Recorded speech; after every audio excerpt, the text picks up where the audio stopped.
Bonjour à tous et bienvenue dans ce Morning Bull Live. Nous sommes le 14 décembre 2022 et la grande question que j'ai envie de me poser ce matin, c'est est-ce que fondamentalement, est-ce que je pourrais pas envisager de faire le Morning Bull Live le plus court de l'histoire jusqu'à maintenant en tous les cas. Bon, pour être très franc, c'est vrai que vous avez vu, vous comme moi, on l'a tous vu hier, que les chiffres du CPI sont sortis et qu'ils étaient meilleurs qu'attendus. Ceci est donc une révolution, comme aurait dit Monsieur Steve Jobs.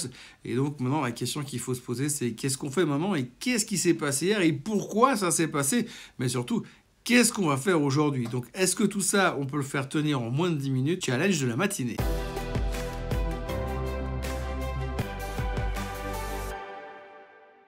Donc oui, on attendait 7,3% sur le CPI américain hier et c'est sorti à 7,1%. Donc si vous aviez encore le moindre doute comme quoi la Fed était en train de maîtriser la situation et que l'inflation ne serait bientôt plus qu'un mauvais souvenir, eh bien vous êtes servi, on sait exactement où on va maintenant. Tout est réglé, tout est fini, tout est terminé, tout est sous contrôle. Tout est sous contrôle.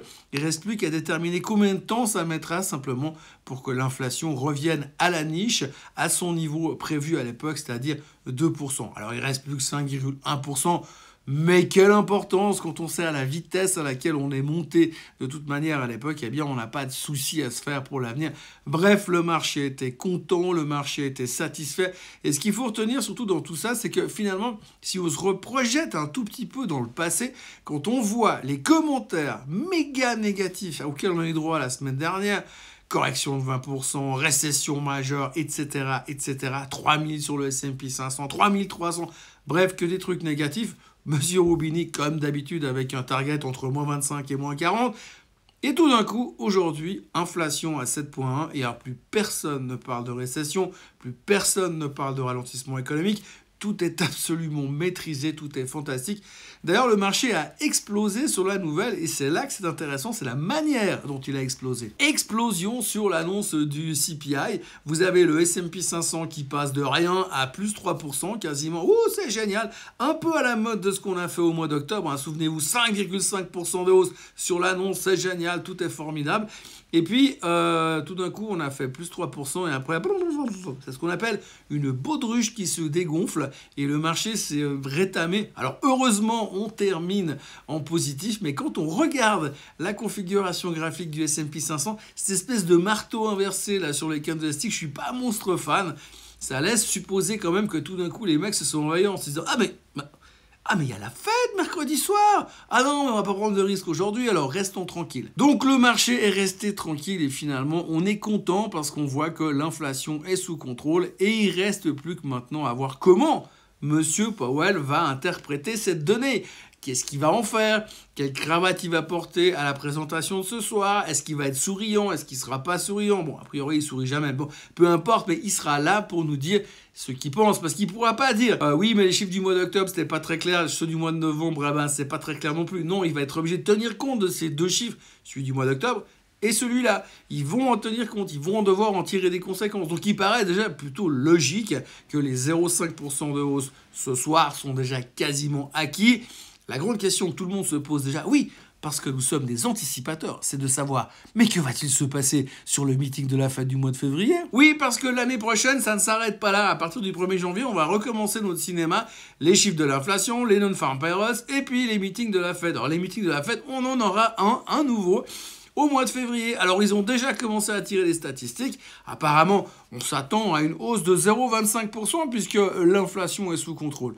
Donc, gentiment, les taux d'intérêt, les Fed Funds vont continuer à monter. C'est ce qu'on attendait. Mais maintenant, on arrive plutôt à s'affiner et on est tellement des visionnaires sur le long terme qu'on sait exactement où est-ce qu'on sera plus ou moins au mois de février. C'est déjà là où on est en train de se mettre en termes de spéculation. Et puis maintenant, le dégonflement d'hier soir nous laisse supposer que maintenant, on va devoir être attentif à ce qui va se passer tout à l'heure et aux interprétations que M. Powell pourrait faire des chiffres du CPI, mais aussi aux interprétations que nous, on va faire de ce que M. Powell va dire. Alors je vous jure que si j'avais eu le choix dans ma vie à la place de faire finance, j'aurais fait psychologie, psychothérapie, psychiatre pour essayer de maîtriser et de comprendre, pour pouvoir lire les intentions de ces gens dans les yeux, pour pouvoir interpréter leurs envies, leurs désirs et ce qu'ils veulent faire finalement de la finance mondiale. Donc aujourd'hui, résumé de tout ça, on a eu des super bons chiffres au niveau de l'inflation, encore une fois en dessous des attentes. On attend de voir ce que M. Powell va nous dire ce soir et puis pour le reste, tout n'est qu'une question d'interprétation. Donc j'aimerais bien pouvoir vous dire comment ça va continuer ce soir, mais en fonction de ce qu'il va dire, où il va mettre la virgule dans son discours, et comment il va mettre l'intonation sur « je suis un peu moins négatif que d'habitude » ou « je suis un peu plus dovish que ce que je ne l'étais avant », eh bien, ça peut tout changer, donc on ne va pas non plus tirer des plans sur la comète. Techniquement, si on regarde juste un tout petit peu plus loin, eh bien, on a vu que hier, il y a eu un retour de l'intérêt sur les techs, parce que le Nasdaq finit quand même moins mal que le reste du marché. Alors, le marché finit pas mal, mais par rapport au dégonflement, le Nasdaq prend quand même plus de 1%. Et quand on regarde 2-3 graphiques, regardez le graphique de Microsoft, regardez le graphique du SOX, eh bien, j'ai quand même l'impression qu'on est en train d'essayer de tenter quelque chose. Alors, se passera-t-il quelque chose ou pas? J'en sais foutrement rien, mais j'ai quand même l'impression que si jamais l'interprétation de ce qui va être fait ce soir est bonne, je pense que la tech sera le gros bénéficiaire de toute cette histoire dans les prochains jours ou dans les prochaines semaines. D'ailleurs, si rallye de fin d'année il doit y encore avoir, eh bien, à mon avis, c'est là-dessus que ça se fera. Évidemment, est-ce qu'il va y avoir encore autre chose? Parce qu'à partir de ce soir, après le meeting de la Fed, on n'a plus rien. Après, il faut se concentrer sur le meeting de la fête du mois de février. Alors j'avoue, ça fait un tout petit peu loin, sachant qu'entre deux, on a encore Noël, le Nouvel An, et puis les bonnes résolutions à prendre pour 2023. Donc est-ce qu'il va y avoir un énorme engouement ces prochains jours et ces prochaines heures?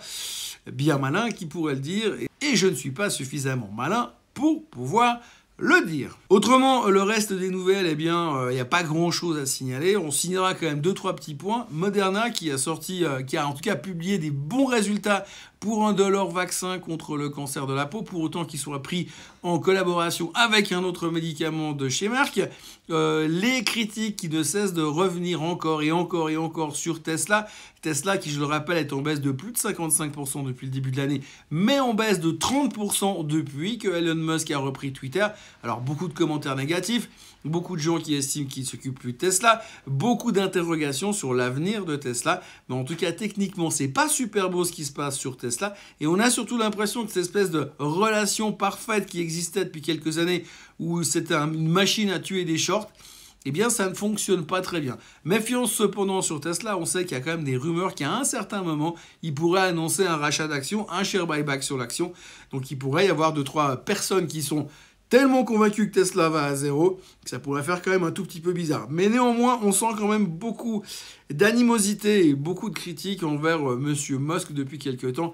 La mentalité, la perception du personnage, ainsi que de ses sociétés, a un tout petit peu changé quand même. Et puis autrement pour le reste, alors on a Monsieur SBF qui a été arrêté, qui a été inculpé. On lui a collé des charges longues comme le bras et j'ai l'impression que si jamais il est condamné ne serait-ce qu'à la moitié, il n'est pas prêt de revoir la lumière du jour et il risque bien de finir comme Monsieur Badoff, puisque de toute façon, quand on vous colle 178 ans de prison, il y a quand même peu d'espoir de revoir la lumière du jour. Et puis tous les politiciens sont en train de s'en prendre à lui. Alors ça, c'est assez intéressant à observer aussi parce que je ne suis ni juge ni jury, mais quand vous voyez l'interprétation que sont en train de faire les politiques de l'histoire de SBF et de FTX, les mecs sont un tout petit peu pathétiques parce que quand on regarde les casseroles que certains se traînent, venir la ramener sur le sujet, c'est un tout petit peu gonflé, mais ça devient assez risible. Voilà, donc grosso modo, qu'est-ce qu'il faut retenir de tout ça? L'inflation est, semble-t-il, un tout petit peu sous contrôle. On ne parle plus de la récession. Ce soir, il y aura Monsieur Powell qui va nous annoncer une hausse de taux de 0,5% contre les 0,75%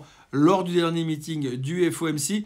Et à côté de ça, eh bien, il va nous donner son avis, son opinion, sa vision du futur. Et à partir de là, on devrait tout savoir. En ce qui me concerne, je vous encourage à vous abonner à la chaîne Swissquote en français. Et puis à liker cette vidéo et à revenir demain. Alors je sais qu'il y a moins de monde aujourd'hui, les gens s'intéressent plus à la finance parce qu'il y a bien d'autres sujets prioritaires, je le comprends. Mais comme disait l'autre, ça s'en va et ça revient. Donc n'oubliez pas de revenir demain matin à la même heure et au même endroit. Passez une très bonne journée. Bye bye.